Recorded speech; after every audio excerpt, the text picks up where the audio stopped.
decir del futuro, porque antes decíamos que como que no está consolidado, pero desde la pandemia yo tengo que decir que el aumento del número de consultas para empezar ese camino de la digitalización ha sido tremenda. Entonces, por ejemplo, un punto que en uno de los capítulos del máster nos comentaban es que a nivel de las competencias más importantes hasta 2022, pues aparecían competencias asociadas a las nuevas tecnologías, ¿vale? De ahí la importancia de esa formación. Y, por supuesto, todavía se hacía un gran enfoque hacia los roles de liderazgo, ¿vale? Porque tú vas a necesitar ahí un líder dentro de la organización que lleve adelante esa transformación y un equipo que le acompañe. Entonces, desde ese punto de vista es necesaria la formación en Industria 4.0. Perdona, Conchín. Os pediría a todos los que estáis asistiendo que, por favor, silenciéis el micrófono, que si no se cuelan los audios. Perdona, puedes continuar. Sí, y por concluir, es fundamental esa formación porque va a formar a los futuros líderes de esa transformación digital y a sus equipos.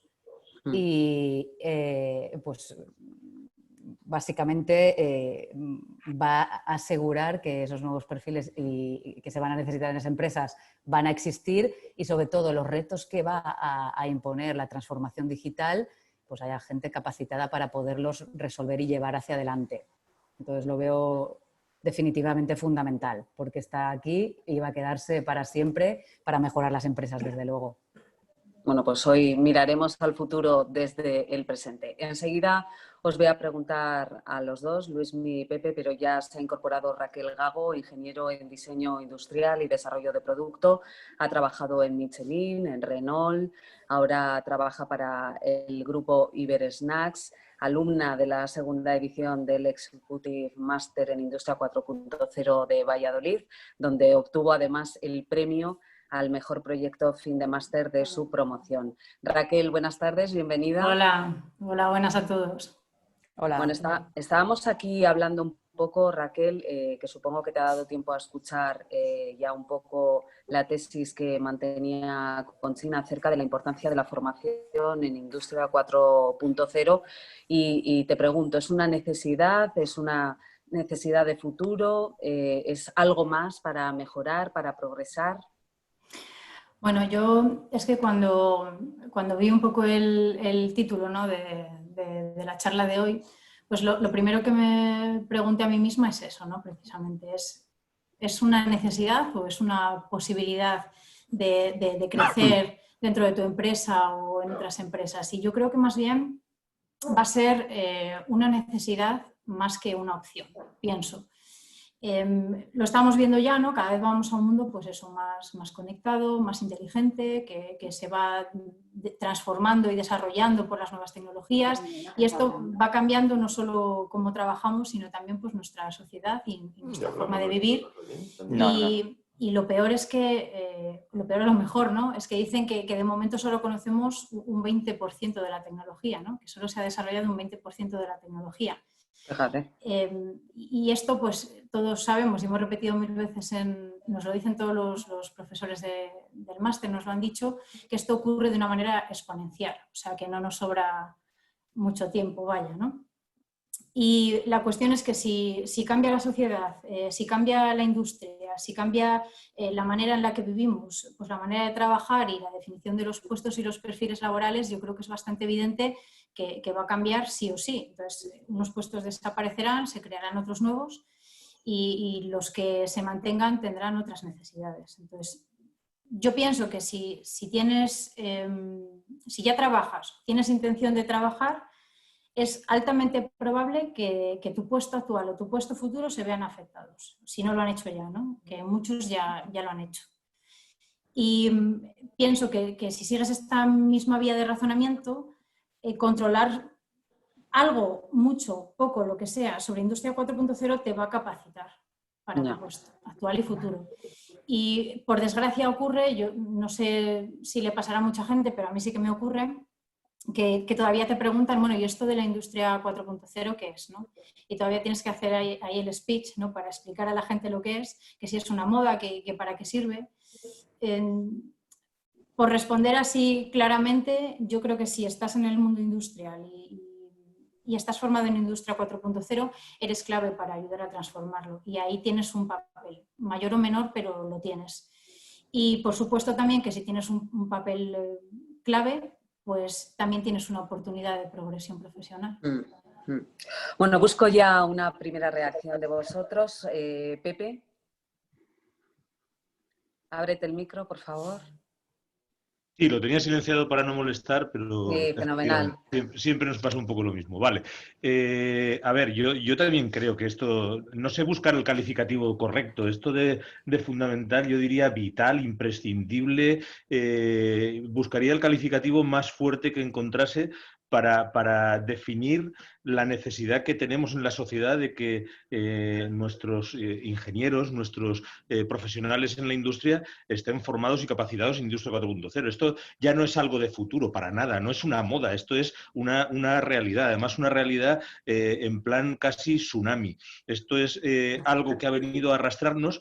Hay quien habla de la transformación digital. A mí me gusta más el concepto de digitalización, no solo por introducir la tecnología. ¿No? Esto no es introducir tecnología en una industria, en una línea de producción. No se trata de eso. Eso es una pequeña parte. Es mucho más. Es un cambio de modelo productivo e incluso un cambio de modelo de negocio. Y entonces hablamos de digitalización en general. Yo creo que toda esta parte debería ser parte ya de la formación básica. Lo que pasa es que todos sabemos que las formaciones universitarias, desgraciadamente, llevan el ritmo que llevan. Con lo cual, todo este tipo de formación del que estamos hablando, yo creo que es absolutamente fundamental para el desarrollo de nuestra industria. No nos podemos quedar atrás. Tenemos que estar, como país, tenemos que estar en Industria 4.0. Todo el mundo sabe que es un concepto que se acuñó inicialmente en Alemania. Y evidentemente hay países que llevan en esto mucho tiempo. Nosotros estamos trabajando mucho y yo creo que estamos trabajando bien, pero hay que impulsar la adopción de esas tecnologías habilitadoras. Esto es un palabra que ahora está muy de moda, las tecnologías habilitadoras, y indudablemente esta es una de ellas. Todo lo que tiene que ver, y además están todas, digamos, enlazadas unas con otras. Todo lo que tiene que ver con Internet de las Cosas, Industria 4.0, conectividad, inteligencia artificial, incluso la que más conozco yo, que es la parte de ciberseguridad. Está todo interrelacionado y es absolutamente imprescindible para nuestra gente joven, por supuesto, pero para nuestros profesionales del sector, porque no podemos vivir sin ello, vamos. Con lo cual yo intentaría buscar incluso un calificativo mayor o más fuerte que fundamental. Es vital, es una cuestión de supervivencia. Con lo cual entiendo que todo esto que estamos haciendo, lo que nos ayuda, lo que ayuda a todo el mundo es a tomar conciencia de un sector tan importante, de una tecnología habilitadora tan importante como es la Industria 4.0 y todo lo que conlleva. Que insisto que es un cambio mucho más profundo que el simple hecho de introducir tecnología en nuestras empresas, que mucha gente lo confunde a veces, ¿no? Pero... Bueno, dice por aquí en el chat Fernando Rivas, yo estoy dando docencia en la universidad y damos el mismo temario que yo vi hace 25 años, es cómo mover, añade, un dinosaurio. Luismi, ¿cómo lo ves tú?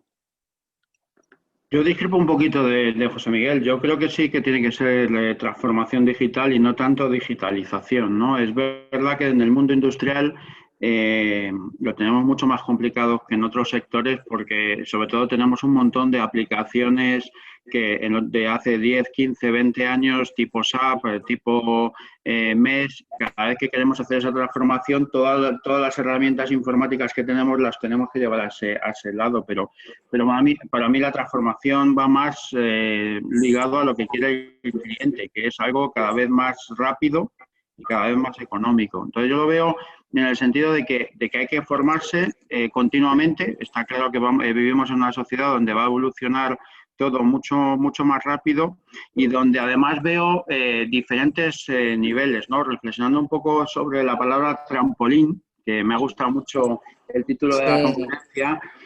Yo creo que no es solamente un trampolín, ¿no? Podemos decir que a nivel educativo hay como 4 partes, ¿no? O yo entiendo 4 partes ligado a una curva de Gauss, pues vamos a decirlo así. Hay una primera parte cuando tú empiezas a trabajar que te crees que eres la leche, que sabes un montón porque vienes de la universidad y como bien decías no sabes nada, ¿no? Esta mañana estaba hablando con un becario que había trabajado antes en Globo y que se cree experto en transformación digital. Me he sentado con él, le he empezado a hablar de Data Lake, de Click, de IoT y no sabía nada de eso. Y digo, y encima te quejas del sueldo que te pagan, pues estás súper bien pagado. Luego después hay otro periodo que ya empieza con la curva de Gauss, donde ya tienes esa experiencia profesional y yo creo que es donde más rendimiento tú puedes sacar a la formación. Es ese periodo entre los 27 a 40 años donde claramente estás en un crecimiento, donde empiezas a tener un conocimiento técnico y de gestión y donde le puedes sacar mucho partido. Y yo últimamente lo que sí que estoy viendo es que ese periodo de caída de la curva de Gauss, como cada vez nos vamos a jubilar más y más tarde, tenemos que hacer un esfuerzo todos por mantenernos en esa meseta lo máximo posible, ¿no? Entonces, cosas que hasta ahora era impensable, como tener una formación desde a partir de los 40 hasta los 50 y tantos, pues vienen a ser necesarias si te quieres jubilar mínimamente y mantenerte en el mundo profesional hasta los 65 años, ¿no? Entonces, yo creo que esa formación tiene que venir en un periodo de lanzamiento inicial donde tú te quieres desarrollar profesionalmente, pero también en otra parte donde si quieres estar metido en el mercado laboral no te queda más remedio que seguir formándote. María, permiso para Sí, dime, hablar. Pepe. Por una Sí, por cuestión supuesto. A ver, es que, como ha dicho Luis Miguel, depende de lo que se entienda. Esto es una cuestión también de definiciones. Para mí, transformación digital y digitalización son dos conceptos distintos. Dice, la transformación digital es algo, bajo mi punto de vista, que viene de hace años, debíamos haber hecho ya hace muchos años, y la digitalización es algo que está ocurriendo ahora en muchas partes del mundo. La digitalización habla más de, no de darle más, o sea, darle más rápido al cliente lo que pide, que eso evidentemente es algo que tendríamos que estar haciendo ya mucho antes, sino incluso en cambiar el propio modelo de negocio. Con lo cual son dos conceptos que yo entiendo que son distintos, ¿vale? En mi opinión, la transformación digital, insisto, es algo que ya tendríamos que haber hecho hace tiempo, pero evidentemente estamos donde estamos. Y la digitalización es algo en lo que tenemos que pensar de cara al futuro, para cambiar incluso el modelo de negocio, ya no solo la forma de producir o la forma de construir o la forma de fabricar, sino cambiar el modelo de negocio. Y de eso tenemos ejemplos en la Comunidad Valenciana buenísimos, ¿eh? Pero bueno, simplemente una cuestión de definición. Conchín, bueno, en todo esto que estamos hablando, ¿tú crees que existe la figura de líder digital en las empresas? Y si existe o no existe, ¿qué requisitos, cuáles son las características que lo deberían definir? Vale, desde mi experiencia en... Perdón, ¿ha hablado algo? No. Desde mi experiencia en Messbook, entre los más de 100 proyectos que desarrollamos aquí, desde Messbook en la transformación digital, líder digital como tal en las empresas no existe. Es una figura que en la mayor parte de los casos está ausente, pero estamos hablando también, María, que bueno, el entorno fabril, especialmente en las pymes, que es donde nos movemos, estamos hablando de que todavía estamos trabajando con partes en papel en la planta y haciendo un reporte o una captación de datos de lo que está sucediendo en la fábrica de una manera estática. Entonces, realmente no existe un líder digital. Si existiera, desde mi punto de vista, tiene que ser una persona que tenga competencias muy fuertes en liderazgo, en capacidad de influenciar, porque se va a empezar a mover en unas aguas que no son nada fáciles, porque va a implicar un cambio de cultura dentro de la empresa donde va a arrancar esos proyectos de nueva creación. Entonces tiene que ser una persona que sea líder, que sea positiva, que sea muy social, que tenga un conocimiento de negocio importante. Y bueno, yo sobre todo esto hago un guiño a Javier Sirvent, porque en la primera sesión él dijo que este máster en Industria 4.0 iba a conseguir que fuéramos generalistas. Es decir, que tiene que ser una persona que tenga un amplio conocimiento en todas esas tecnologías habilitadoras para que, pues bueno, viendo la situación de su empresa, identifique qué problemas quiere resolver y qué tecnología va a ser la que le va a aportar la solución en ese momento a la empresa. Raquel, no sé si compartes este punto de vista. Sí, efectivamente, yo creo que para influenciar a cualquier persona y convencer a alguien de que quieres llevar adelante un proyecto de Industria 4.0, lo primero que tienes que conseguir es captar un poco la atención de la gente, ser capaz de influir sobre ellos y de convencer con lo que dices, ¿no? Entonces, el primer paso para conseguir eso es creértelo tú mismo, dominar bien el tema y, por decirlo de alguna manera, tienes que saber venderlo. Yo creo que es el primer paso, claramente. Y para eso también, pues, otra cosa que es muy importante tener es un poco de visión. Y eso es algo que también nos aporta el máster en Industria 4.0, nos aporta visión de futuro, un poco de visión estratégica. Bueno, pues esta es la opinión de dos alumnas. Vamos a escuchar ahora a los profesores. Luismi.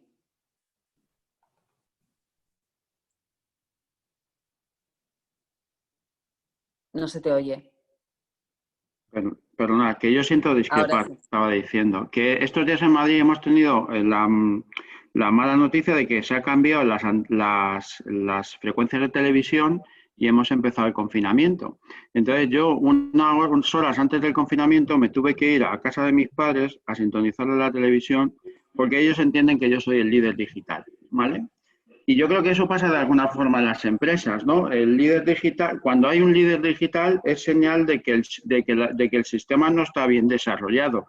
Para mí, los responsables de producción y los responsables de ingeniería son los primeros que tienen que ser líderes digitales. Cuando tú pones un rol exclusivo, lo único que haces es liderar proyectos y remar y remar y remar y tener a un montón de gente en contra para poder conseguir eso. Entonces, es muy cómodo, ¿no? Desde el punto de vista de las empresas, yo nombro a un líder digital, es el nieto que todos los abuelos quieren tener, que gestiona la tecnología, y yo ya me desvinculo de eso. Y creo que no, creo que el cambio cultural es que todo el mundo en la organización tiene que remar hacia el mismo sitio y que son los directores de negocio los que tienen que estar plenamente involucrados en ese proceso.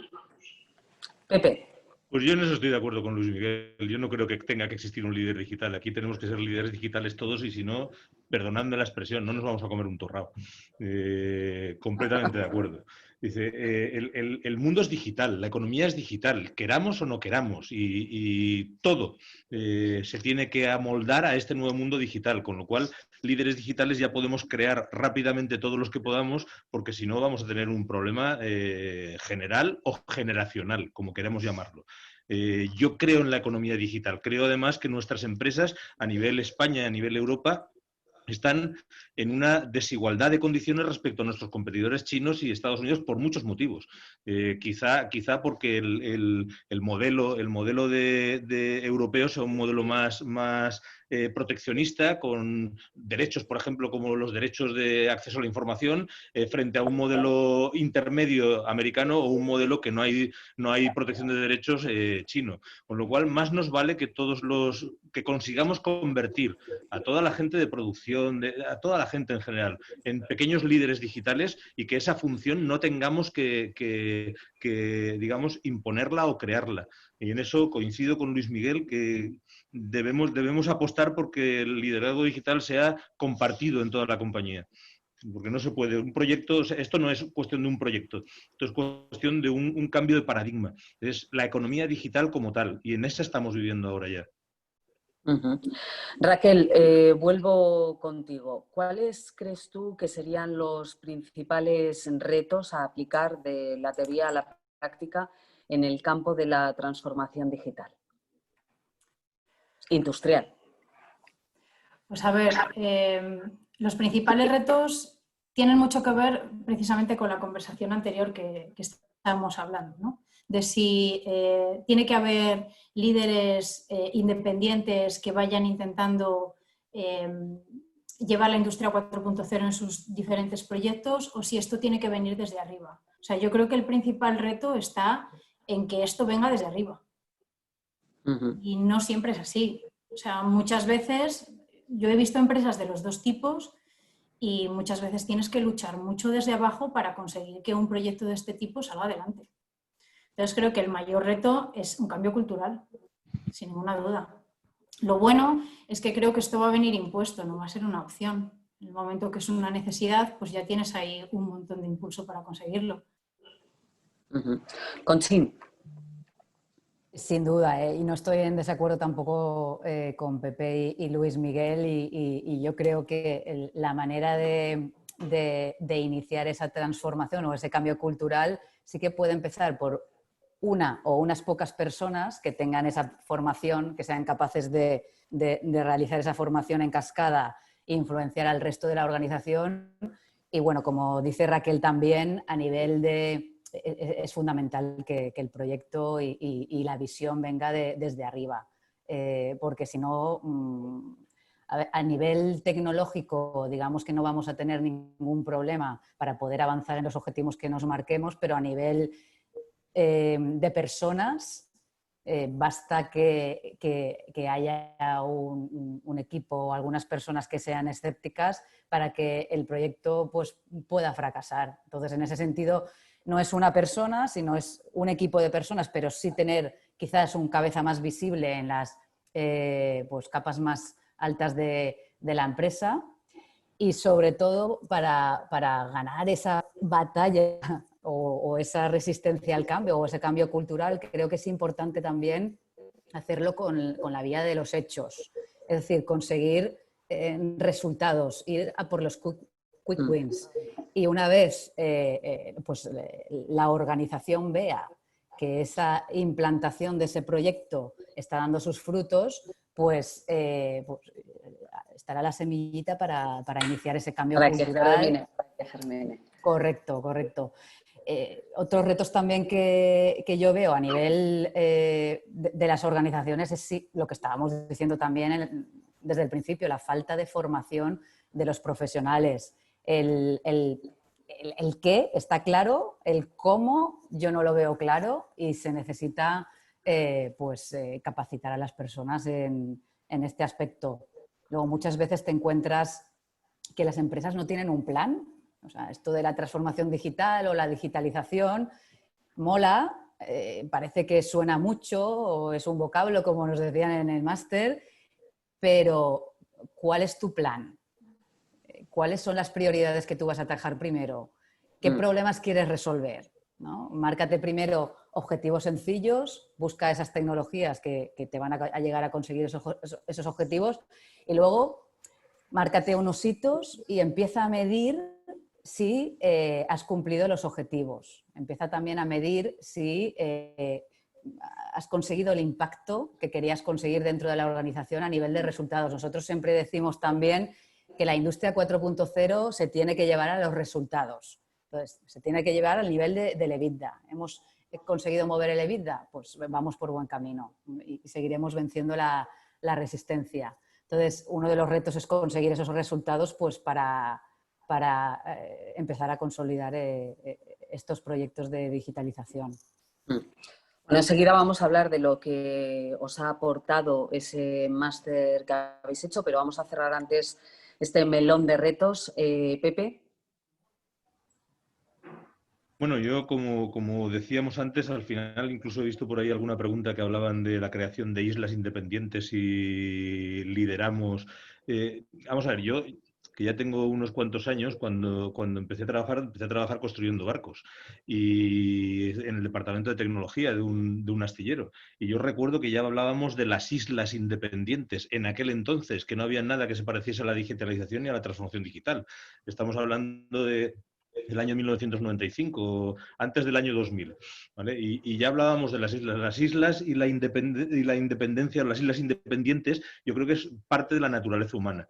Y esto va a pasar, pasaba antes hace 25 años y va a volver a pasar ahora. Yo lo que digo es que en este caso, más que liderar la transformación digital, lo que tenemos es que liderar el cambio de modelo analógico, por llamarlo de alguna manera, a un modelo digital, en el que todo cambia. Incluso como decía antes, el modelo de negocio.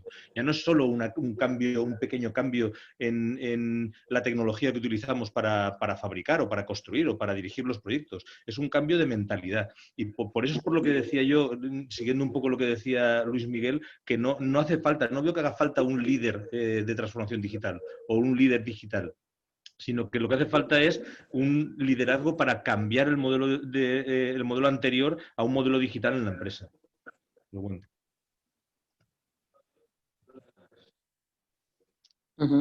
Luismi, terminamos contigo. Vale, yo por no repetir lo que se ha dicho me quedaría con dos cosas.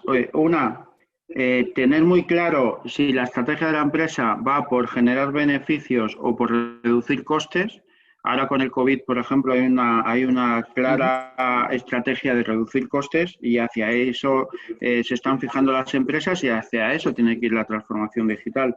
Y luego, por otro lado, yo creo que independientemente de las personas, que son muy importantes, yo creo que también hace falta una política de los recursos humanos de las empresas donde se cree el modelo de valoración de puestos de trabajo, es decir, toda la metodología Agile, toda la definición de Product Owner, Scrum Master, todo eso en muchas de las políticas de recursos humanos no está ni concebido, ¿no? Entonces, es verdad que, por ejemplo, nosotros tenemos bastante reticencia a conseguir Product Owner o Scrum Master porque la gente prefiere seguir con su posición tradicional de responsable de una línea de producción, por ejemplo.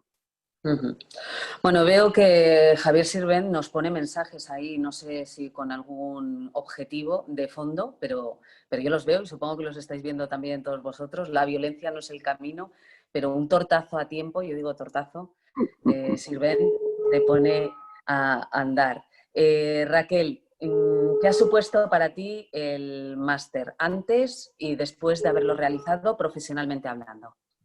Debido a trabajos de mejora en la... Bueno, pues para mí, si nos ceñimos solo a la parte profesional, creo que sobre todo el máster lo primero que me ha aportado es mucha visión, ¿vale? Yo creo que es importante saber dónde está uno, hacia dónde quiere o puede ir. Creo que hay un móvil por ahí. Sí, alguien debe de estar ahí. Te cae.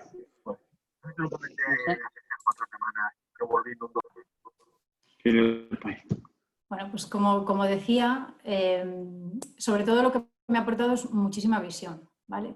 Sobre dónde estaba, a dónde quería ir y cómo conseguirlo. Eso ha sido lo primero y lo principal. Creo que esto es muy importante a la hora de poder tomar una decisión profesional. Yo al poquito tiempo de terminar el máster cambié de trabajo.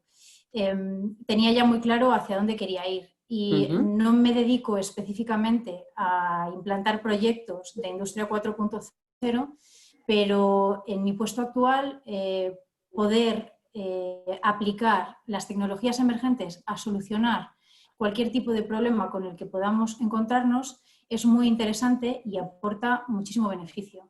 Entonces yo me siento muy cómoda, digamos, en un mundo donde otra gente no se siente nada cómoda.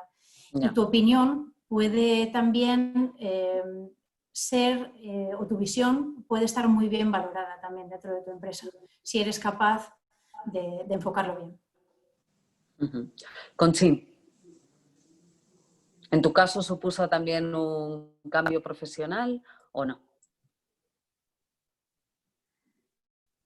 Bueno, en el momento de empezar el máster ya trabajaba para Meshbook en la posición actual, pero sí que es verdad que a nivel de visión, como dice Raquel, el máster, pues claro, nosotros estamos especializados en sistemas ciberfísicos, que es una de las tecnologías habilitadoras, pero el poder conocer todas el resto de las tecnologías y cómo juegan un papel fundamental junto con los sistemas ciberfísicos para poder mejorar los costes, mejorar la productividad, pues para mí fue muy importante y bueno, pues estar en reuniones donde antes pues hablabas por todos los sitios IoT o Big Data o Cloud Computing y ponías los ojos como platos, como, ¿qué significa? Madre mía.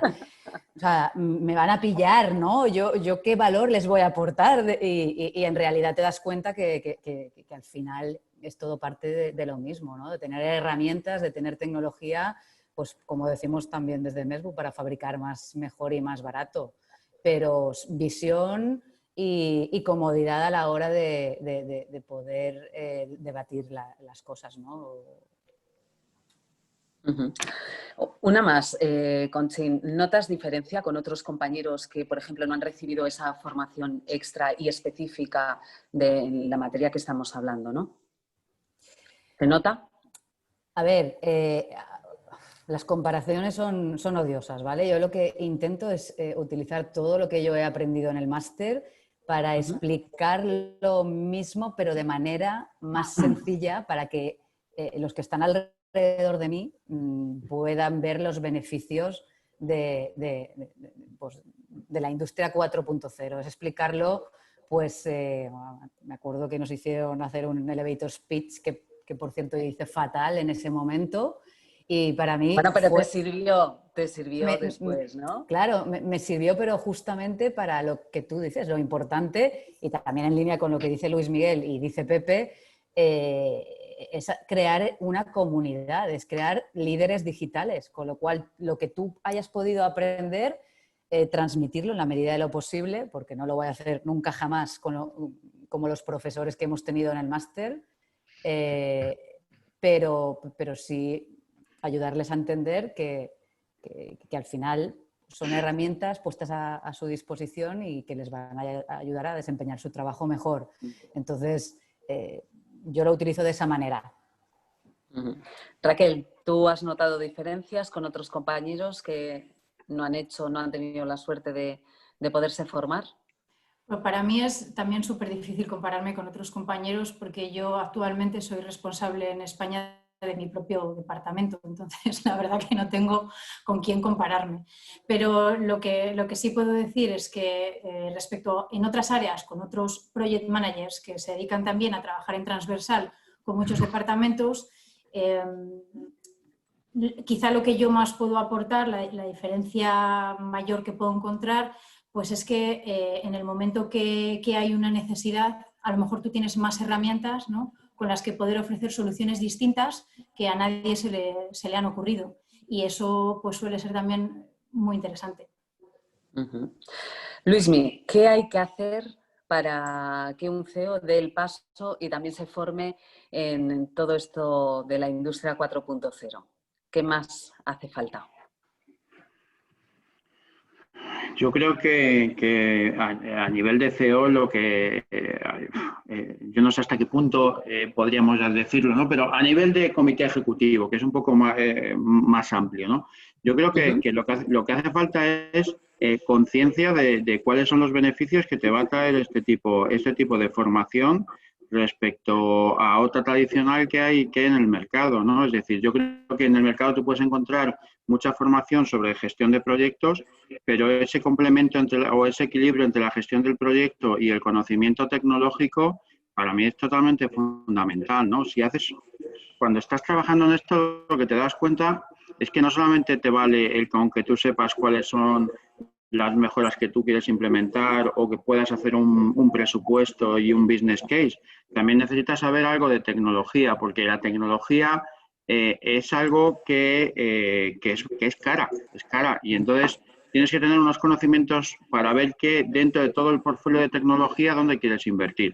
Como el presupuesto no es infinito, pues para mí es clave saber si en un momento determinado tú tienes que apostar por una gestión de un cloud o tú tienes que, por ejemplo, invertir en IoT, o es mejor cambiar el ERP que tú puedas tener o el ERP que tú puedas tener. Todo eso, si no tienes unos conocimientos mínimos, no lo vas a abordar. Es más, vas a ser bastante reticente, ¿no? Y eso es un poco la pelea que tenemos muchas veces, ¿no? Esa parte de ¿por qué quieres invertir en tecnología ahora? ¿Por qué quieres invertir en un proyecto 4.0 si estamos en otras cosas, ¿no? Estamos en una situación donde lo que tenemos que hacer es sobrevivir, y lo que te das cuenta es que tanto la innovación como la digitalización son fundamentales para el futuro. Ya. Pepe, estás por ahí también, ¿no? Sí, ¿Qué estoy tenemos por que hacer para convencer a los CEOs? La verdad es que yo creo que mostrarles el mundo, explicarles qué es lo que está pasando. Toda la formación relacionada con la digitalización, con la introducción de tecnologías habilitadoras relacionadas con la industria 4.0 es, en mi opinión, como ya decía al principio, es una cuestión vital. Si nos centramos, por ejemplo, en lo que yo más conozco, que es la parte relacionada con la ciberseguridad, que también se trata en el máster como un capítulo, del mundo industrial, muchas veces te mira, se ponen ojipláticos, si me permitís la expresión, cuando empiezas a decirle algo relacionado con la ciberseguridad y te dicen, pero ¿y qué tiene que ver esto conmigo? Yo estoy fabricando aquí mis piezas, os tengo mi línea de producción. Dice, la ciberseguridad, ¿esto qué es? Dice, pues esto es lo que nos está pasando en el mundo digital.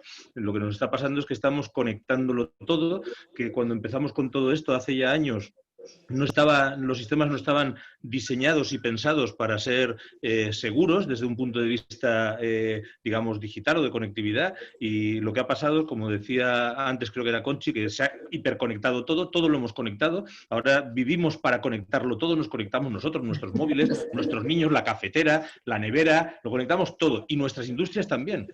Dice, y eso lo que ha hecho es coger todo ese sector productivo que teníamos, toda nuestra industria, y la ha transportado a un mundo nuevo, que es un mundo digital, donde hay gente muy buena y hay gente muy mala. Y la gente muy mala quiere ganar dinero. Y la gente, cuando quiere ganar dinero, hace de todo. Y te secuestra una fábrica. Y cuando te secuestra una fábrica desde el punto de vista IT, que no es el tema de este máster, pero también te la secuestra desde el punto de vista OT, con la peculiaridad que el mundo OT, el mundo de los sistemas de control industrial, es un mundo, por definición. A mí, cuando era ingeniero industrial, siempre me decían, cuando estudiaba ingeniería industrial, perdón, porque sigo siéndolo, siempre me decían, si algo funciona, no lo toques. Esto es la antítesis de lo que son los sistemas de información. Es decir, cuando algo funciona, tócalo, y tócalo rápido, porque lo que hay es que sacar una versión nueva al mercado. Y al final lo que hemos conseguido es unir dos mundos. El mundo, digamos, productivo con el mundo digital, con formas de diseñarse y de pensarse totalmente diferentes. Y al final lo que tenemos es una gran colisión, dice, de falta incluso de entendimiento. Si nuestros directivos, nuestros CEOs no entienden por qué tienen que digitalizar sus compañías, cuando les hablas ya de ciberseguridad, las caras son a veces, son poemas. Solo lo entienden de una manera y es una desgracia. Cuando tienen un incidente, cuando secuestran una línea de producción entera porque tienen Windows XP del año de Matusalén, o cuando tienen Windows que están ya fuera de soporte. Entonces, cuando les dicen págame 6 millones de euros o págame 85.000 euros por cada servidor, o si no, no fabricas nada hasta que a mí me dé la gana, entonces es cuando lo entienden. Y eso es una desgracia. Con lo cual, yo creo que a nuestros CEOs lo que tenemos que hacer para convencerles es enseñarles el mundo, decirles qué es lo que está pasando, qué incidentes está viendo. Y no está viendo incidentes en la NASA o en Honolulu, no. Está viendo incidentes en Catarroja, en Rivas Vacia Madrid o en cualquier pueblecito de España, en industrias que están aquí, ahora, a los que les están pidiendo muchísimo dinero en este cambio, digamos, generacional, ¿no? Dice, pero bueno, yo lo que creo es que tenemos que enseñarles, de verdad, enseñarles el mundo. O sea, para mí el líder digital es el que coge a su CEO, a su director general, le enseña y dice, mira, esto es lo que está pasando, ¿vale? Tenemos que digitalizarnos, sí, pero por supuesto también tenemos que trabajar en la parte de ciberseguridad, industria IoT, o sea, la parte de IoT, todo un poco a la vez. Eso es lo que yo creo que debemos hacer con el CEO. Bueno, recuerda aquí en el chat Pablo Oliete que en el máster tenemos grandísimos profesores de Internet de las cosas. Francisco Maroto también dice que si el gobierno diera prioridad a las empresas que se digitalizan en base a un plan de negocio de crecimiento y sostenible, pues seguro que los CEOs también ponían atención. Hablaba Pepe de dinero, ¿no? Conchi, ¿tú crees que al final un máster sirve también para, bueno, pues para que al final se pague más al profesional? Bueno, el máster lo que va a conseguir es, creo que ahora, sí.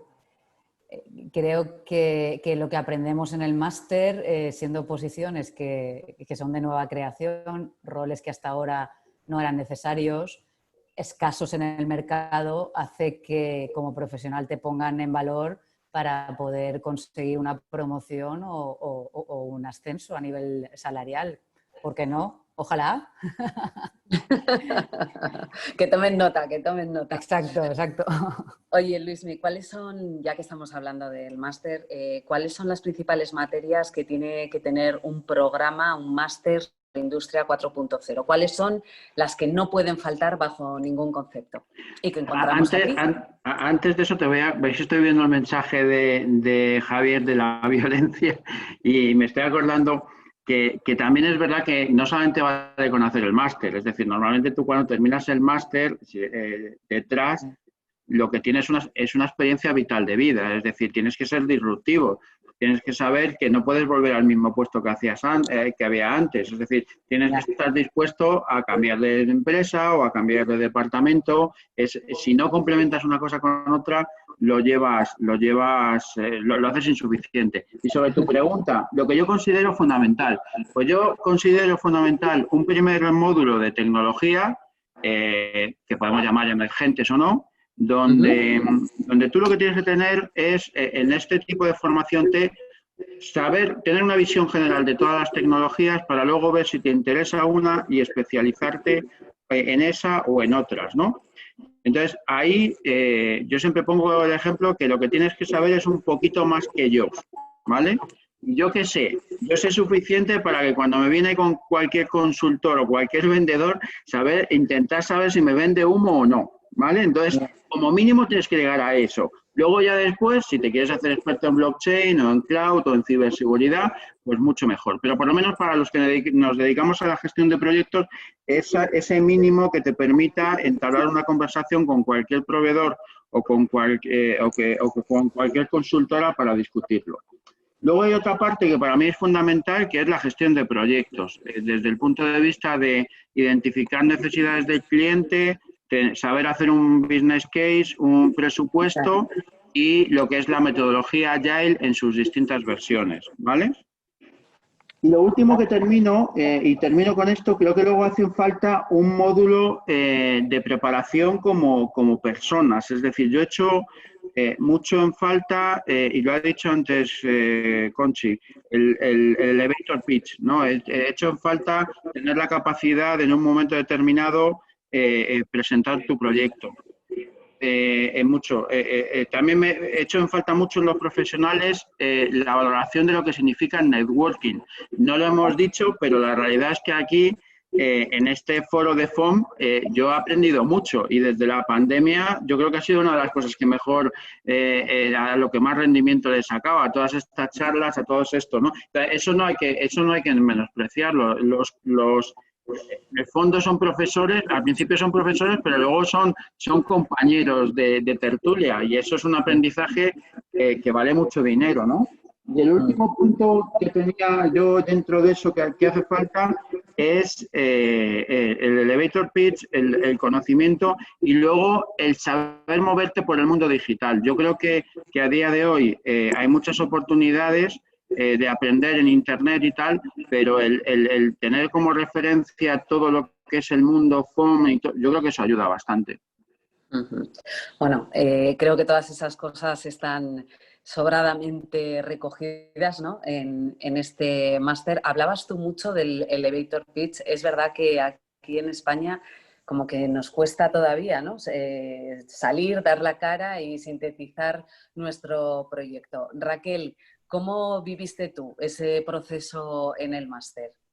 Bueno, a mí es que todo esto, todo lo que significa comunicarse es algo que siempre me ha gustado mucho y para mí el elevator pitch pues fue un ejercicio súper divertido, ¿no? En el que ves cómo la mayoría de la gente, ¿no?, se encuentra súper incómodo en una situación en la que tiene que defender algo y la realidad es que nos pasamos el 50% de nuestro día defendiendo cosas y vendiéndoselas a otros, ¿no? Entonces creo que es algo necesario, que incluso no deberíamos tener que llegar a hacer un máster en Industria 4.0 para que nos enseñaran a hacer un elevator pitch. Pero vamos, para mí fue muy útil, realmente. Bueno, el próximo programa ya tiene fecha, empieza el 30 de octubre, es ya, ¿no? Eso está a la vuelta de la esquina, ¿no, Pablo? Y el de Valladolid será en noviembre. Son las 7 menos 5 de la tarde. Yo, como ya anunciaba Pablo al inicio de esta tertulia, que siempre es un gusto compartir con vosotros porque, como decía Luismi, pues es verdad que a lo largo de esta pandemia hemos creado, ¿no?, entre todos esta comunidad que nos ha servido para apoyarnos y para ampliar esos conocimientos en la industria 4.0. Bueno, veo por aquí que está ya conectado mi compañero y amigo Sergio Martín de Televisión Española, que creo que se va a conectar ya, ¿sí?, con el micro. Y yo le cedo a él ya los trastos. Y a todos vosotros, pues nada, ya solo me queda despedirme y deciros que en una semana seguro que Oliete nos vuelve a enredar. Así que, Sergio, todo tuyo. Yo antes una cosa, muchas gracias, María, como siempre, y no os quejaréis del pedazo pareja que tenemos aquí y cómo salimos de las situaciones complicadas gracias a los conocimientos que hemos adquirido sobre situaciones complejas. Es que pasemos... Vamos, es que no nos podéis quejar. No es que, Pablo, conocimientos que hemos ido adquiriendo juntos en situaciones complicadas que hemos ido creando juntos. Con lo cual... Ninguna parecida a la de Tobías en Foro Emergentes, Sergio. No. Esa se lleva la palma. Yo estaba pensando ahora... Bueno, gracias, María. Hasta luego, gracias, María. Yo estaba pensando, escuchándoos ahora, ¿no?, y viendo un poco el maravilloso debate que habéis tenido, y además de un nivel altísimo, estaba pensando por dónde lo enfocamos a partir de ahora, porque yo ya he visto que habéis tocado prácticamente todos los palos los que yo podría haber pensado, ¿no?, antes de empezar este debate, escuchándoos. Me quiero detener, quiero conocer la opinión de los cuatro, pero Pablo, creo que si queréis intervenir más es el momento ya de hacerlo, porque hay una cosa que me parece crucial y que creo que ha sido un poco transversal en lo que yo os he estado escuchando a los intervenientes hasta ahora, que es el tema de tomar conciencia de la necesidad de formación en Industria 4.0 por encima de todo lo demás. Es decir, a mí me preocupa especialmente cómo es ese proceso de toma de conciencia de esa necesidad, ya sea la empresa, ya sean los CEOs, o ya sea, y ahí es donde yo creo que sitúo la principal dificultad, por lo que yo veo. Venga, Luismi, ya que somos viejos conocidos, Luis Miguel, en algún debate por ti empiezo, me aprovecho de la confianza. Decía que yo no entiendo todo este proceso sin la implicación de un agente fundamental, ha salido, que es el poder político, los que pueden tomar decisiones. Pero yo veía antes aquí una pregunta que me parecía súper pertinente. Si el gobierno diera prioridad a las empresas que se digitalizan, seguro que los CEOs tendrían atención, por supuesto. ¿Esto veis que se esté produciendo un cambio en este sentido? ¿Que haya alguna mejora en este nivel de conciencia de los que toman decisiones o no? Hombre, yo creo que ganas e interés hay y conciencia también, desde la Comunidad Económica Europea, los gobiernos. Otro tema es que debido a la situación y del poco dinero que hay para todos los que hay que repartir, esa priorización es bastante compleja, ¿no? Lo que yo sí que veo en ese sentido es, a nivel español, por ir un poco más en concreto, que hay unos sectores que están más beneficiados que otros, ¿no? Nosotros en la aeronáutica nunca nos hemos podido quejar. Somos bastante, en ese sentido, siempre hemos tenido bastante apoyo de los gobiernos. No tanto como el gobierno francés o el gobierno alemán, pero bueno, hay que en el porcentaje que tenemos, pues sí. En el sector del automóvil, pues yo creo que también hay bastantes ayudas a esa digitalización. Probablemente el mayor gap que hay en este país son las pequeñas y medianas empresas. Esas son las que más sufren porque, y yo reconozco que a veces me da, cuando hablo en estos foros, me da un poco, o trato de en la medida de lo posible, de ponerme en esa empresa de 50, 100 trabajadores donde es mucho más complejo, porque ahí sí que no puedes establecer departamentos fijos que se dediquen solo a digitalización. Hay que hacer un poco de todo, ¿no? Yo veo, por ejemplo, la empresa de mi mujer, que también es industrial, pero ahí el responsable de operaciones también es el responsable de digitalización, no tiene esa especialización. Entonces, resumiendo, creo que a nivel de sectores estratégicos y de empresas grandes, ese apoyo de los gobiernos sí llega, pero a nivel de medianas y pequeñas empresas yo creo que no llega, sinceramente. Te iba a preguntar, porque antes también he cogido ahí al vuelo en el debate una frase que se ha repetido de varias formas, ¿no? Que es la idea de que el proceso de digitalización, la digitalización ya no es una opción, es una obligación.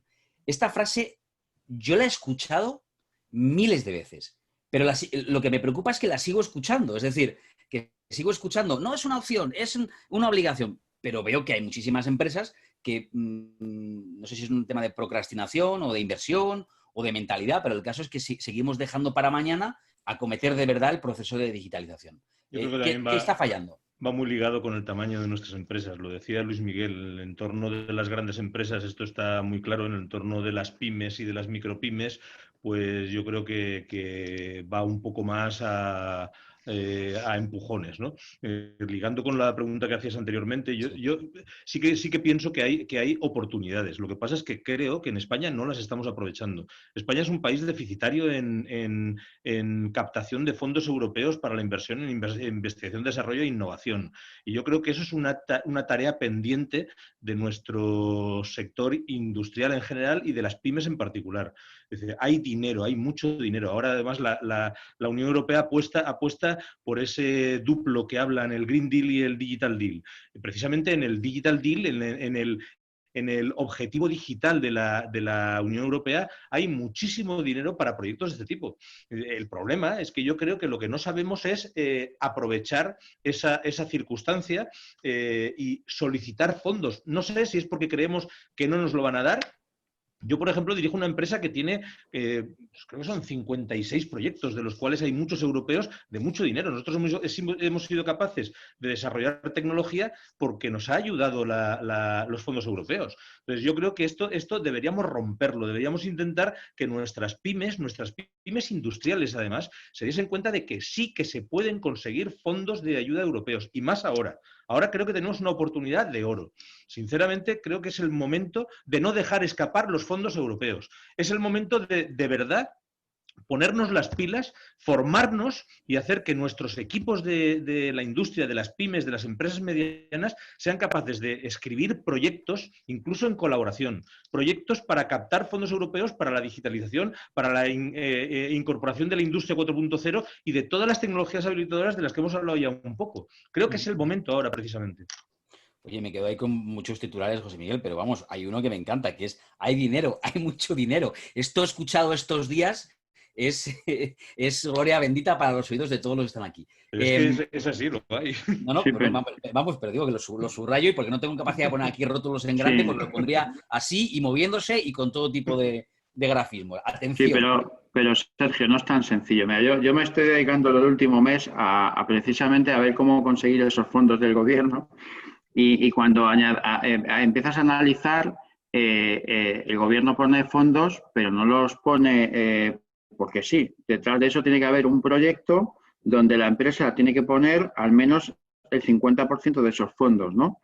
Y no solamente eso, sino que los fondos tienen prioridad si tú haces un conglomerado de empresas donde trabajan juntas. Entonces, para conseguir estos fondos, tú necesitas una empresa tractora, como pueda ser Albus, 2 Tier 1 que aporten dinero y financiación para hacerlo. Y luego unas pymes que a lo mejor a la pyme le estás pidiendo $500.000 de euros, pero es que ¿quién tiene ahora mismo $500.000 de euros? El gobierno pone otro medio, pero ¿quién lo tiene? ¿No? Entonces, el dinero puede estar ahí, pero también hace falta una financiación que no todo el mundo tiene, ¿no? No, yo no estoy de acuerdo con eso, Luis Miguel. Yo, de hecho, conozco en primera persona y en empresas con las que he colaborado que es posible hacerlo. Los consorcios, claro que sí, son parte de las normas, pero los consorcios yo creo que también hace que nuestras empresas, nuestras pymes, espabilen un poco y se internacionalicen, con lo cual eso no es malo, es positivo. Evidentemente que hay que presentar un proyecto y además hay que presentar un proyecto bien armado, porque no te dan dinero porque sí en ningún sitio. Ni el cliente cuando vendes te lo da, ni la Comisión Europea, ni el gobierno, pero es dinero que está está preparado para proyectos fundamentalmente de digitalización. Si presentas un proyecto y eres una pyme, vamos, te lo digo yo que he conseguido proyectos siendo una pyme, cuando éramos menos de 50, éramos menos de 50. Ahora somos casi 400, pero éramos menos de 50 y conseguimos proyectos muy gordos de la comisión. Y ahora lo que hay es mucho dinero para este tipo de iniciativas y justo para estas que estamos hablando como consecuencia del máster, ¿no? Yo creo que hay mucho dinero y de verdad hay que saber, estoy de acuerdo contigo que hay que trabajarlo, ¿eh? Esto nadie da duros a 4 pesetas, aunque los Claro, duros ya no evidentemente bueno. hay que trabajar los proyectos, pero bueno, me quedaba con el titular de que hay dinero y luego hay que saber llegar a él. Me corrige por baja, por vía interna Pablo, y me dice, José Miguel igual Pepe. Digo, ya, pero es que no tenía confianza. No. Ahora sí, ahora después de la primera pregunta ya puedo llamarte Pepe, pero déjame, Pablo, poco a poco, que yo soy nuevo en este debate, ¿no? Tenía una pregunta para Raquel y Conchín y para los demás que hayáis hecho el máster y que estéis también aquí conectados. Yo sé que es una pregunta delicada, pero es que la tengo que hacer y además aquí me coloco desde la perspectiva de nuevos alumnos, de futuros alumnos del máster, ¿no? ¿Cuál ha sido el resultado? Es decir, ¿ha cumplido con vuestras expectativas? Raquel, por ejemplo. O sea, cuando tú te planteaste hacer este máster, que no eras ni mucho menos nueva en este mundo, lo hiciste por una serie de razones, ¿no? Cuando has acabado el máster, esas razones eran las que pensabas, justificó todo ese esfuerzo, ese tiempo invertido, fue las expectativas mejores de los que en un momento te has planteado, y te pido toda la sinceridad del mundo, aunque aquí luego me quieran cortar el cuello si fuera así, o no, o al revés, o resulta que de repente dijiste, pues mira, está bien, he conocido a Luis Miguel de Sá, que muy majo, a Pepe, que también es majísimo, y a Pablo, que es un tío encantador, pero mis expectativas profesionales pues no se vieron cubiertas. ¿Qué ha ocurrido? Bueno, para mí es un rotundo sí, ¿vale? Yo además fui uno de esos alumnos, creo que son los menos, que decidió pagarse el máster. Es decir, yo no fui porque mi empresa lo decidiera, sino porque yo lo decidí, porque yo quería dar un cambio de rumbo a mi carrera profesional y tenía súper claro que tenía que ser algo que me interesara y me llamara la atención. Y esto estaba, vamos, estaba muy enfocado al cambio de rumbo que yo quería dar. Y efectivamente sí cumplió mis expectativas. Es decir, para mí lo único que quería era que cuando yo fuera a cualquier clase, ¿no?, de cualquier profesor, pues saliera de allí con más energía de la que entré, a pesar del esfuerzo. Y la verdad es que creo que eso pasa desde la primera clase. O sea, llega un momento que tienes la cabeza como un bombo porque te vas de allí con tantas ideas y tantas cosas que quieres hacer que no sabes ni por dónde empezar. O sea que un rotundo sí en mi caso. Bueno, te lo agradezco, Raquel, porque yo me tiraba a una piscina, no sé si había agua o no, pero yo soy así. Conchín, ¿tú cómo lo has vivido? ¿Cómo fue? Primero, ¿cuál fue las razones? ¿No? Porque a veces ocurre que sí, que uno dice, bueno, me ha merecido la pena, pero por razones diferentes a las que me había planteado originalmente, ¿no? Que también puede ocurrir. ¿Tú cómo lo has vivido? En mi caso superó rotundamente las expectativas que yo tenía en un principio. De hecho, vamos, si yo tuviera que destacar, antes Luis Miguel estaba un poco repasando lo que debería de tener un programa de Industria 4.0 y bueno, sí, yo he hecho el TIC y el que ofrece FOM, yo lo estudié en PICS con Aris, todos los TICs y más. Entonces, yo disfruté cada una de las clases, los contenidos muy bien desarrollados por especialistas, por gente que se dedica a aplicar esas tecnologías en su día a día. Bueno, profesores además que no tenían ningún problema en explicarte las intimidades de cada una de las tecnologías, los pros, los contras, los casos prácticos, los casos de éxito. De verdad que un gustazo cómo transmitían y cómo eran capaces de imprimir ese conocimiento en nosotros. Y luego hay una tercera pata que también comentaba Luis Miguel, que era la parte del networking, ¿no? El conocer a FOM, pues, Escuela de Negocios, todos, no solamente los profesores, también los que hemos estudiado en esta promoción. Por ejemplo, yo soy de Valencia, pero también en algunas de las clases se unían alumnos de otras promociones y la experiencia era muy rica porque el intercambio de ideas era continuo y lo que también dice Raquel, al principio pues empiezas con unas ideas que van creciendo poco a poco. Yo recuerdo también el momento de qué proyecto final de máster voy a desarrollar y en ese momento estás en blanco, ¿no? Cuando empiezas el máster y cuando vas a desarrollarlo dices, ¿cuál cojo de todos? Entonces, desde ese sentido, para mí, supera de las expectativas y bueno, la parte del networking la destaco porque para mí esto tiene que ser a partir de ahora una comunidad, como muy bien Pablo se empeña en IKEA y compañeros de viaje en esta transformación digital, ¿no? de las empresas, sin duda.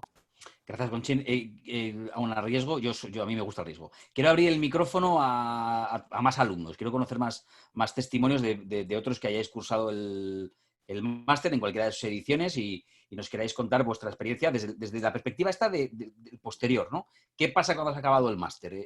¿Te notas más capacitado, más facultado para abordar ese proceso de transformación digital, para ser parte de la comunidad y ser evangelizador ahí en tu empresa de la necesidad de abordar este tipo de procesos de innovación y transformación digital? ¿Quién más quiere dar su opinión? Venga. Hola, soy Craig. ¿Qué tal? Craig, adelante. Muy bien. Sí, yo como Raquel, yo pagué mi máster.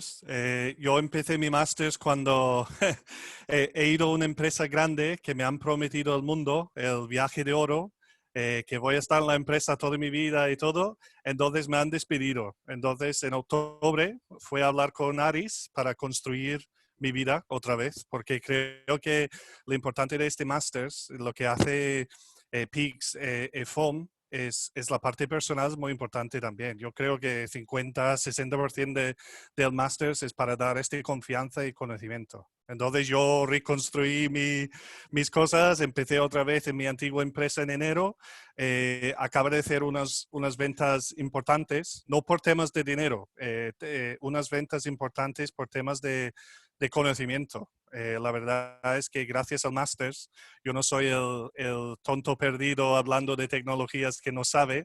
Además, me siento más cómodo hablar de cosas que realmente he estado con otras personas, mis competidores también, aprendiendo cómo funciona, cómo hace sus cosas, que como han dicho Luis Miguel, este conocimiento no es una persona solo vendedor. Atrás tenéis un conocimiento, vas aprendiendo. Aún estoy aprendiendo de aquí, por eso me han dado mucho en la parte de networking también, estar con periodistas como usted, como Soraya también.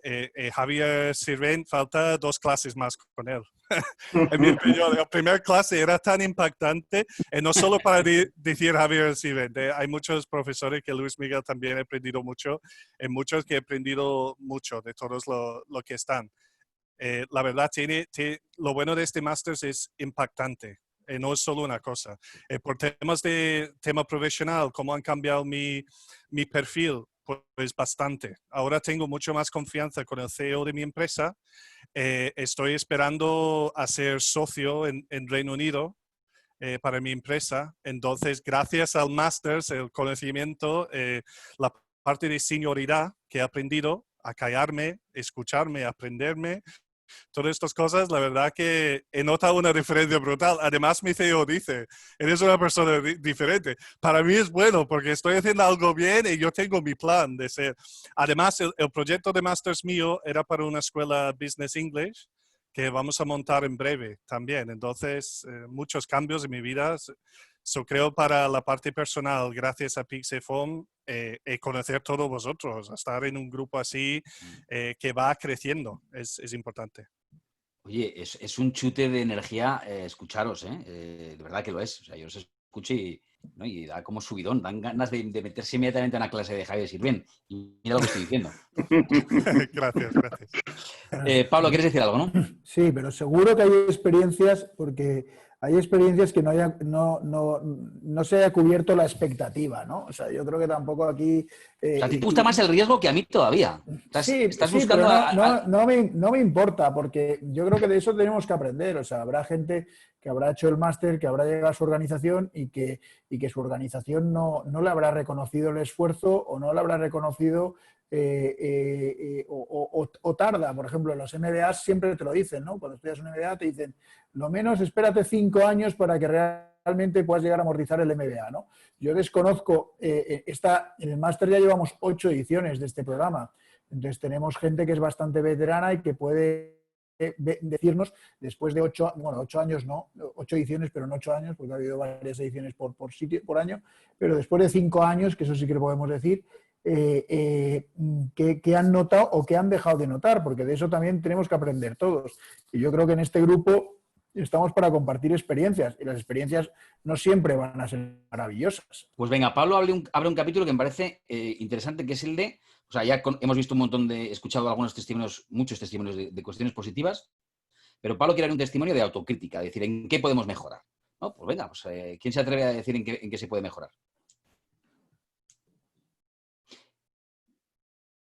Hombre, algo habrá. Si no lo va a decir Pablo. Yo creo que ha habido profesores, y en esto yo creo que todos hemos sido también sinceros, ha habido muchos profesores que nos han gustado más que otros, ¿no? Evidentemente eso se puede mejorar. Yo creo que Pablo eso siempre lo tiene en cuenta, no hace falta que se lo digamos. No, gracias Raquel, pero que los profesores pueden mejorar, estamos como locos intentando mejorar a Sirven, pero no lo conseguimos. Pero lejos de eso, lo que digo es que bueno, que luego llegas a tu empresa, no sé, José, igual tú puedes, José Manuel, igual tú puedes opinar, pues llegas a tu empresa y tú dices, joder, después del esfuerzo aquí me van a poner la alfombra roja. Y luego llegas a la realidad de las organizaciones y luego hay unos aspectos muy importantes que Luis Miguel ya lo ha introducido y que tiene que ver con las políticas internas de las organizaciones. Que tú puedes ser la persona más capaz y la persona más capaz muchas veces no es la más reconocida. Y pongo José Manuel porque lo estoy viendo en la pantalla, pero Luis creo que lo tengo por otro lado, en la otra pantalla, y seguro que Luis nos puede dar su opinión. Sí, Pablo, lo dices porque todavía no tenemos un yate y un piso ahí en el Caribe o un chalet. Bueno, nos está costando, pero bueno, al final yo antes iba a hablar, como habéis comentado, lo de dar buenas referencias del máster, y yo doy al 100% las buenas referencias. Sí que es cierto, y antes habéis estado hablando de los proyectos, porque al final nosotros nos basamos en proyectos, y la pasta que se nos está yendo de Europa. El otro día estuve leyendo una noticia, os dejo el enlace en el chat, en el que parece que no nos estamos gastando todo lo que nos dan. Vuelvo a centrar el tema, que estábamos hablando de qué mejoraríamos el máster. Yo sí que tengo la suerte de tener cierta experiencia en dirección de proyectos con certificación PMP, pero yo creo que ahora es la hora de barrer para casa, y barrer para casa significa utilizar la metodología PM Square, que es la de la Unión Europea, que además el libro de formación es gratuito. Y lo que quería decir es que a lo mejor, Pablo, sí que merecería la pena en el máster hablar de esta metodología, porque como sabéis, los proyectos tienen un lenguaje propio, como todo. Y si a lo mejor no sabemos hablar el lenguaje de Europa, a lo mejor es por eso por lo que no nos estamos gastando todo el dinero. Quizá una pequeña introducción a la metodología y a la dirección de proyectos también vendría bien. Bueno, a mí me parece que eso que ha dicho José Manuel es fundamental, ¿eh? En la línea de lo que hablábamos antes. Pepe, te das cuenta del nivelazo de nuestros alumnos, ¿eh? Te estás dando cuenta que hay gente, pero en contra del máster, ya era así de listo antes de hacer el máster. O sea, no... Listillo que no inteligente. No sé yo, ¿eh? Yo creo... No me cabe duda, pero me parece que ha hecho una propuesta muy interesante, ¿eh? Es un hecho que nos estamos dejando dinero, pero llevamos muchos años dejándonos dinero de Europa. Lo que pasa es que ahora no tendría perdón el dejarnos el dinero tal y como están las cosas. Las cosas están complicadas y es evidente que vamos hacia una realidad en el año que viene, el año 21, año 22, que va a ser complicado. Dice, si tenemos la posibilidad de traernos fondos para que nos ayuden a invertir además en un proceso de digitalización que tendríamos que haber hecho ya, pero tenemos ahora la ocasión de hacerlo, digo, pues hagámoslo, y para eso la propuesta que hace José Manuel me parece fundamental. Yo también secundo esa propuesta. Creo que podríais añadir un pequeño módulo que sirviese para preparación. Es verdad que los proyectos europeos tienen un lenguaje común, tienen un lenguaje propio. Hay que saber cómo presentar un proyecto europeo. Hay que saber qué es lo que financian o qué es lo que subvencionan y qué no, y cómo se debe montar el consorcio y cuáles son los puntos clave del consorcio, con lo cual yo creo que es todo un ecosistema de experiencias y de conocimientos que son fundamentales en este máster, por supuestísimo, porque estamos hablando de cosas innovadoras. Vamos, desde el principio, tecnologías habilitadoras, inteligencia artificial, IoT, todo es innovador en el máster. Con lo cual, me parecería una guinda al pastel buenísima el añadir un capítulo de formación en el ámbito de la presentación de proyectos europeos. Con lo cual, secundo lo que ha dicho José Manuel, que me ha parecido súper apropiado. Venga, apuntamos eso. La propuesta de José Manuel, ya veis que Pablo ahí está muy aplicado él apuntando, así que lo apunta. Que Pablo lo apunte no significa nada más que lo apunta, ya también. Yo digo que Pablo lo apunta, no estoy diciendo nada más. ¿Qué más propuestas queréis hacer? Pero tenéis la suerte que Laura está escuchando. Entonces, si Laura está escuchando, no hay garantía seguro de que eso lo vemos próximamente reflejado en el programa. Y además, para esto, una cosa esto sí que va a ser publicidad, y lo sabéis todos.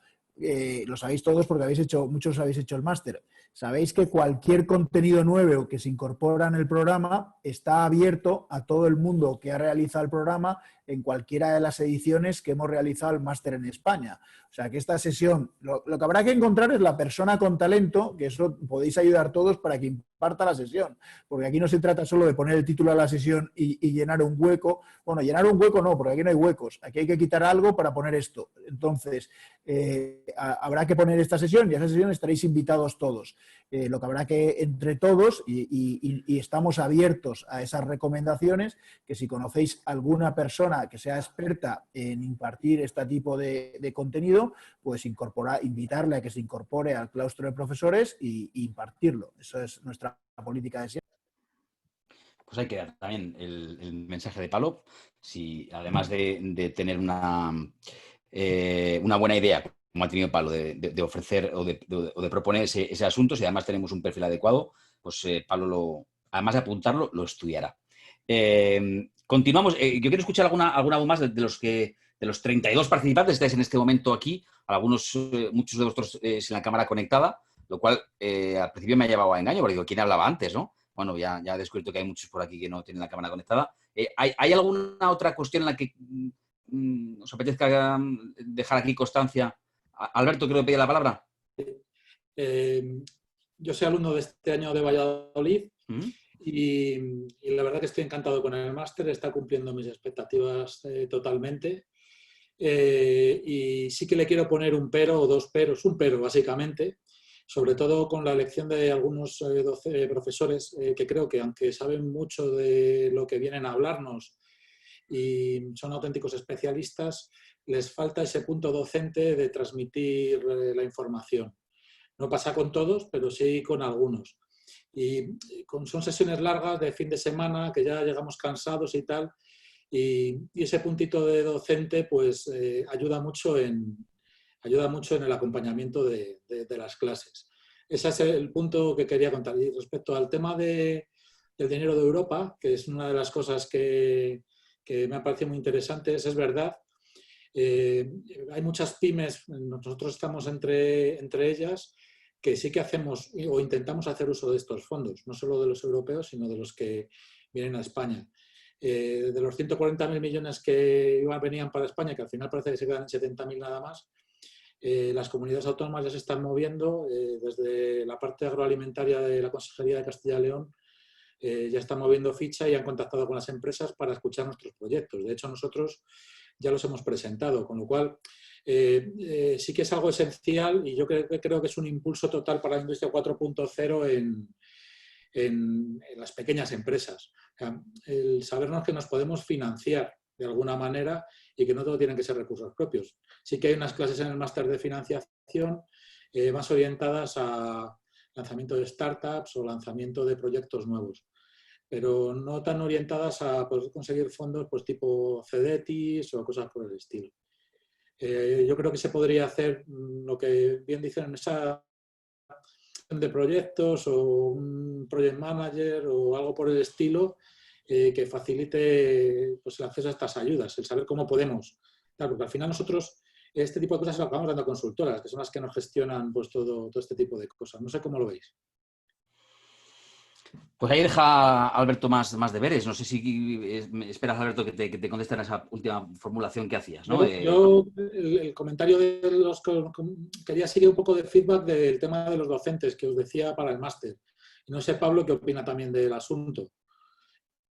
A ver, yo creo que eso hay un trade-off ahí, perdonad el anglicismo, pero entre muchas veces, o sea, gente perfecta como sirven tampoco hay tantos, ¿no? Entonces, perdona Javier, pero te veo ahí, te tengo enfrente.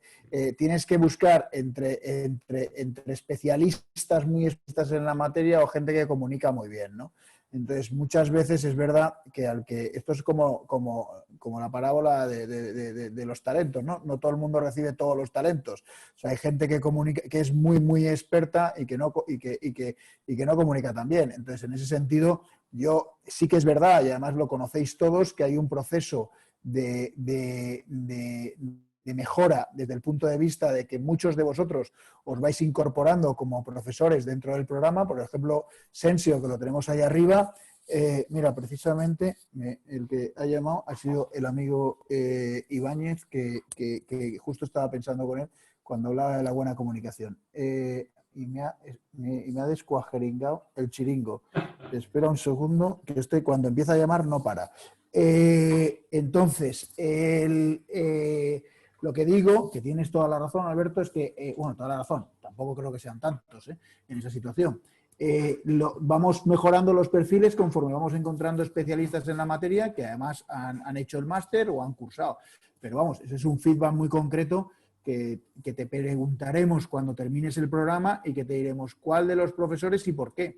Y sobre eso te aseguro que llevamos una política de mejora de que no te podrían, no quiero decir referencias exactas de la gente, pero pero cada edición pues hay un par de profesores que salen y un par de profesores que entran, y eso lo estamos cumpliendo desde la primera edición.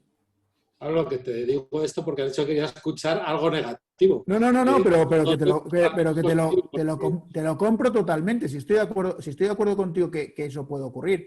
Lo que pasa es que la mejora, pues, y también te lo digo, muchas veces hemos hecho cambio de profesores de uno por otro porque pensábamos que otro iba a ser mejor y luego el año siguiente hemos recibido la crítica contraria. Entonces es muy difícil, pero tienes razón en lo que dices. Tienes razón en lo que dices, que hay cosas que se pueden mejorar, pero ya te digo, pero también te digo yo, o sea, la perfección de que las dos capacidades las tengan súper desarrolladas a veces es complicado. Bueno, a no ser que tengáis, en cuanto a críticas o cuestiones a mejorar, algo ahí dentro que queráis dejarlo, que tengáis que compartirlo. Sí, a mí, yo no tengo ninguna crítica ni nada, pero sí me gustaría un comentario que has hecho, Sergio, que discrepo un poquito. ¿Yo? Has dicho, no he dicho nada. Sí, contigo, sí. Has dicho, parece mentira que no estén las empresas digitalizadas. Y es que en el fondo es un viaje. O sea, no es un punto de llegar, me digitalizo y ya está. Esto es, continuamente tienes que estar buscando lo último de lo último, ¿no? Entonces, es verdad que hay empresas que no han hecho nada en estos últimos años, pero yo en general, mi visión es optimista. Creo que las empresas, en la medida que pueden, van avanzando. Lo que pasa es que la tecnología va mucho más rápido que las empresas y parece que el gap cada vez es mayor. Pero estoy de acuerdo con lo que acabas de decir. No sé qué dije antes, pero con lo que acabas de decir estoy completamente de acuerdo. Ya, es un viaje, es un continuum y esto no para, ¿no? No para nunca. Al hilo de esto, os quería preguntar, ya como, si me permitís, última cuestión antes de ir cerrando el capítulo de conclusiones. ¿Por qué tecnologías podemos elegir para especializarnos como país? Quiero decir, ¿esto se puede hacer? No sé, yo pregunto, ¿se puede hacer porque quizá nos podamos dispersar intentando abarcar todas las tecnologías, pero yo veo que hay países o regiones que de repente dicen, oye, vamos a poner todo nuestro esfuerzo en ser pioneros en el ámbito de los drones, o en el ámbito de los coches autotripulados, o en fin, en todas las tecnologías IoT, esto es algo que se pueda elegir, que podamos apostar como país, oye, ahora es la oportunidad de esto concreto, podemos especializarnos en esto y ahí tenemos una oportunidad, o esto es una quimera, esto es imposible poner a todos los agentes de acuerdo para elegir algo y no dispersar el tiro. Pregunta que hago sobre todo para Pepe, para para Luis Miguel y quien más quiera intervenir, por supuesto. Pepe. Bueno, yo, por ejemplo, opino que sí radicalmente. Es decir, esto es una decisión, además una decisión, como tú dices, de país. Por ejemplo, en el tema que más conozco yo, que es la parte de ciberseguridad, y en el ámbito específico de la ciberseguridad industrial, España es un país puntero. Los últimos informes a nivel internacional nos sitúan desde el punto de vista de ciberseguridad por cuestiones incluso no diseñadas para tal fin. En séptima posición mundial, por delante de países como Alemania o como Francia, detrás de países mucho más pequeños que nosotros, pero que la tecnología pues ha tenido mucho peso, ¿no? Pero quitado Estados Unidos, Israel y alguno más, estamos en una posición de ventaja absoluta. Insisto, por cuestiones que incluso han sido pues, una ley como la Ley Orgánica de Protección de Datos, la LORTA del año 82, pues hizo que se empezase a desarrollar de forma temprana una industria de ciberseguridad en España que en aquel momento, desde luego, se llamaba de todo menos ciberseguridad, ¿no? El término de ciberseguridad es un término reciente. Pero digamos, en este contexto, lo que se ha ido es avanzando mucho en la materia y en este momento, en materia de ciberseguridad industrial, España tiene un liderazgo, tiene un reconocimiento, un prestigio, aunque la ciberseguridad industrial no se está desarrollando aún como se va a desarrollar en los próximos años, pero yo creo que tiene una posición de ventaja clarísima. Entonces, la ciberseguridad en general y la ciberseguridad industrial en particular es algo que España ha cogido como bandera. Lo están cogiendo algunos gobiernos autonómicos, por ejemplo el de Valencia, por ejemplo el gobierno del País Vasco, como una de esas tecnologías habilitadoras por las que quiere apostar. Con lo cual yo creo que sí, que es una decisión que se toma como país y por la que, entre comillas, merece la pena invertir, sobre todo en esta economía digital nueva, ¿no? Sincronicemos los relojes. A y media tenemos que habernos marchado sí o sí. Me faltaba la opinión de Luis Miguel y le voy pidiendo a Conchín y a Raquel que vayáis pensando también, y por supuesto a Pepe y a Luis Miguel, un titular, una idea, una reflexión para poner punto final a esta charla, ¿vale? Y incluso también a Pablo si nos quiere regalar un titular final. Luis Miguel, sobre esto. Muy breve. Yo diferenciaría entre lo que son las empresas generalistas que necesitan usar todo tipo de tecnología y la especialización como país. Como especialización como país estoy de acuerdo con Pepe. Yo creo que lo que más cercano tenemos y donde más éxito podemos tener a corto plazo es la ciberseguridad con el soporte de los gobiernos autonómicos y, por supuesto, de las empresas. Pues muchas gracias. Vamos a ir concluyendo y os pido una última reflexión. Empiezo por Raquel. Una última idea con la que nos quieras dejar pensando, Raquel. Pues yo creo que fácil. La formación en Industria 4.0, una cuestión de futuro. Una cuestión de futuro. Conchín. Pues que depende de todos nosotros, de la comunidad que estamos creando, para que esa formación se expanda de manera más fácil y llegue a mayor cantidad de gente. Pero me quedo con lo primero que decías, depende de nosotros, que en realidad vale de ser para proactivos y de buscarlo, sí, sí. Para todo lo demás y como dicen ahora en las redes, da igual cuando lo leas. Depende de nosotros. Pepe. Yo sería muy directo. Esto no es una cuestión de que sea o no sea interesante, debería ser una obligación, la formación en Industria 4.0, pero una obligación en mayúsculas. Obligación. Luis Miguel.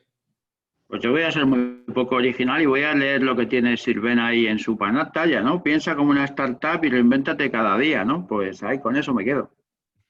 Si Sirven nos está dejando todo, lo ha puesto todo perdido de titulares y ha usado la técnica de lo subliminal. Mientras creíamos que estábamos atentos a lo que estábamos aquí debatiendo, todos se nos han ido los ojos a Sirven, con lo cual ha empleado una técnica que no es nueva, pero desde luego funciona. Pablo, te pido una última reflexión para poner punto final. Bueno, yo estaba intentando darle la palabra a Luis, que me lo estaba pidiendo, pero no soy capaz de darle el micro. Luis, ¿te he conseguido dar el micro o no?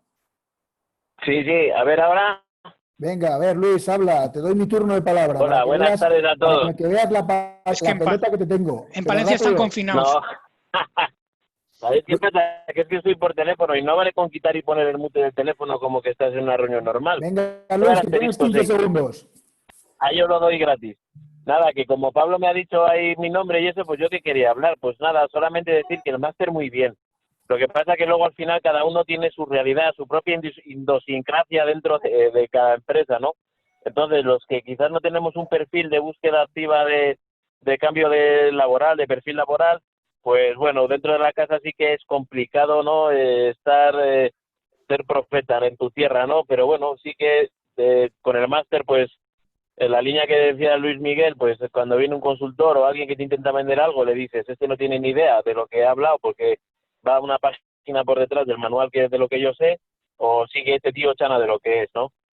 Chana de lo que es significa que esa persona, pues muy probablemente sea alguien del máster, uno que ha estado en el máster o alguien que conoce al máster, ¿no? A mí siempre me gusta decir lo típico, que cada vez que nos compramos un coche o un teléfono nuevo o algo así, pues lo hacemos casi un poco influenciados en lo que hayamos visto de alguien que te ha dicho, oye, pues el automático va bien, o esto va bien, o mira qué cámara de fotos tiene más chula. Pues en el ámbito laboral de la empresa, pues parecido. Oye, ¿qué firewall pongo? ¿Qué, no? Llevándolo al tema de ciberseguridad, o qué termómetro pongo, o qué puedo hacer, o esta empresa te suena que analíticamente que analiza bien los datos, y bueno, pues por ahí va la línea un poco. Pero vamos, que una sesión muy interesante, ¿eh? Y muchas gracias por dejarme participar, aunque es así por teléfono. Y por ti nos hemos quedado todos un minuto más, o sea, fíjate, o sea, me habían Bueno, dicho que Sergio, ayer teníamos que acabar por lo civil o lo criminal y por ti nos hemos quedado. Bueno, gracias a todos, me encanta el título también a mí de la charla de hoy, la pregunta de si es la formación en Industria 4.0 un trampolín profesional. Bueno, vosotros habéis respondido y yo me quedo con la respuesta de que sí que lo es.